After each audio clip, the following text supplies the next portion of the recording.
ነበር። እኔ ተቸገርኩኝ ተራ ሰው ነኝ። ሀብታሞች ለእንደኔ አይነቱ ለተቸገረ ሰው እንዲሰጡ ለማስታወስ ነው እንዲህ ለረሱል ፍቅር ባሳየህ ቁጥር በይበልጥ ተጠቃሚ ትሆናለህ እያልኩ የምጣራው። እባካችሁ የጌጣጌጥ ሳጥኔን አምጡልኝ።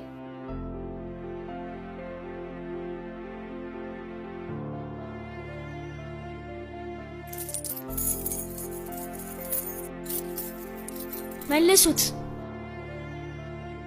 ለረሱል ውዴታ ባሳየህ ቁጥር በይበልጥ ተጠቃሚ ትሆናለህ ብለሃልና እኔም ለረሱል ውዴታ ብዬ ለርቤ ቅርብ የሆነውን ንብረቴን እሰጥሃለሁ።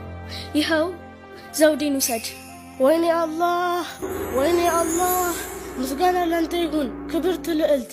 ለረሱል ዓለይሂ ሰላም ባለሽ ጥርት ያለ ውዴታ ምክንያት ይህንን ውድ ስጦታ ለእኔ በመስጠትሽ አላህ እጥፉን ይስጥሽ። ረሱልን በህልምሽን ማየት ይወፍቅሽ። ጀነቱል ፊርደውስን አላህ ይስጥሽ። አሚን። አላህ ዱዓህን ይቀበልህ። ላንተም ተመሳሳዩን እመኝልሃለሁ። ይህ የተባረከ ስራሽን አላህ ይቀበልሽ።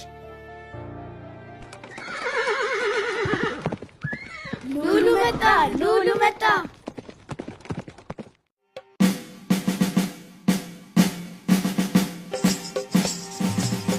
አሰላሙ አለይኩም የኑድ።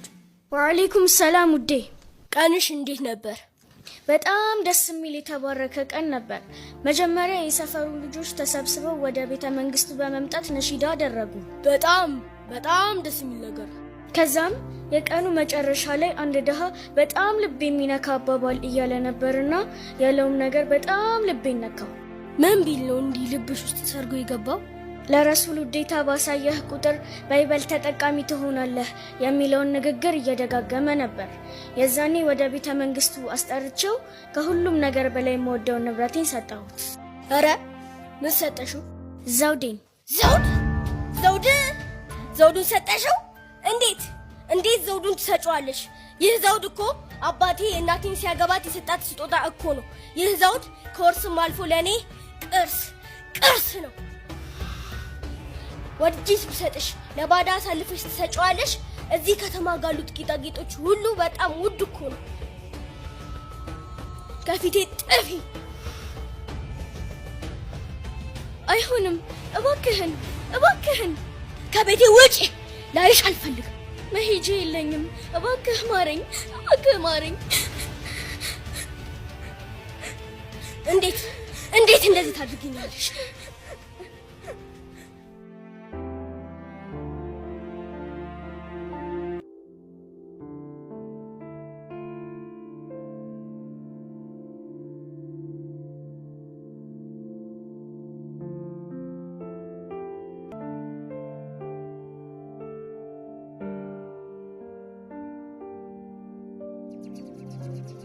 ኑራ ኢማኗ በጣም ጠንካራ ስለነበረ አላህን ከማመስገን ውጪ አታማርም ነበር።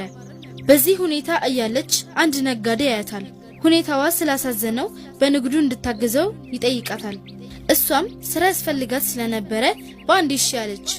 ነጋዴው የኑራን ታማኝነት እና በዲን ጠንካራ መሆኗን ሲያይ ከተወሰነ ወራት በኋላ ለጋብቻ ጠየቃት። እሷም ተቀበለች። ኑራ አዲስ ህይወት ብትጀምርም ሙሉ ለሙሉ ደስተኛ አልነበረችም። በጥሩ ሁኔታ በደስታ እያለች ድሮ ያሳለፈችውን ችግር ትዝ ሲላት ወዲያውኑ ፊቷ በሐዘን ተሞላ። አዲስ ባሏ ይህንን ነገር አስተውሎ ሁሌም ይጠይቃታል ለምን ሁኔታዋ እንዲህ እንደሚቀያየር። እሷም ለመናገር ፈቃደኛ አልነበረችም። በዚህ ሁኔታ እየኖሩ የነብዩ ሰለላሁ ዐለይሂ ወሰለም መውሊድ ቀን ደረሰ። በከተማው እንደተለመደው ሰዎች ተሰብስበው በሰላዋት እና በዚክር ያሳልፉ ጀመር።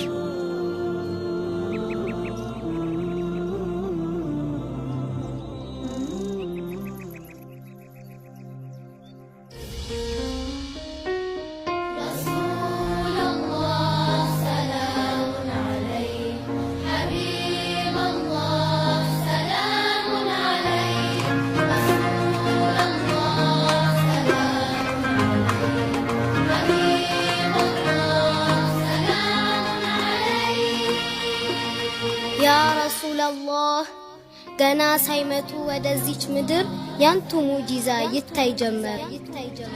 9 ወር በሙሉ ታደለች አሚና ስትይዘው በሆዷ የዓለሙን ጀግና። ስትሄድም በመንገድ የሚያዳብሯት አሉ ደግሞ ወፎች የሚዘምሩላት። ባረገዘቻቸው 9 ወራት ይመጣሉ አንቢዎች እሷን ሊዘይሯት። ውሃ ፈልጋ እንኳን ኩሬ ብትሄድም ወደ ላይ ይሆናል አትጎነበስም። ታዲያ ይህ ሁሉ ለማን ነው? በሆዷ ላለው ክብር እኮ ነው። ምን ይህ ብቻ ተናገረች አሚና ሊወልደው ስል የአንቢዎች ዋና። ለጧፍ ስርዓት ሄዱ ሁሉም በርዘግተው ከውጪ ጠላት እንድጠበቅ ብለው። ያኔ በዛ ሰዓት ምጤን ሲጀምረኝ ማነው የሚያዋልደኝ ብዬም ፈራሁኝ። ከአላህ ተልኮ ጅብሪልም መጣልኝ። ሙቀት ቢብስብኝ ውሃ እጅግ ቢጠማኝ በነጭ መጠጫ በብር ከተሰራ መላኢካው ሰጠኝ ውስጤ እንዲያባራ። መላኢካው ሰጠኝ ውስጤ እንዲያባራ። ከበረዶ የቀዘቀዘ ከማር የሚበልጥ ሽታው ከሚስክ የሚልቅ መጠጥ ከዛ ተቀብዬ ከርሱን ጠጣሁኝ። ብርሃን በኔ ላይ ወዲያው በራብኝ። ሚያዋልዱኝ አሉ ከቤቱ ማዕዘኖች 4ቱ ድንቆች የኢስላም ሴቶች።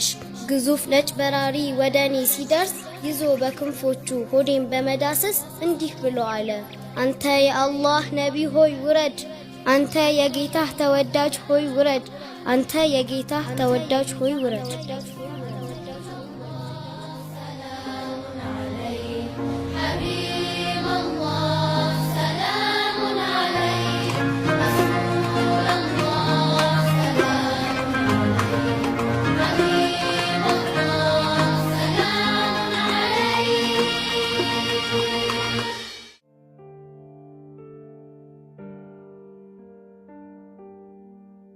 ቀኑ ምንኛ የተዋበና ያማረ ቀን ነው።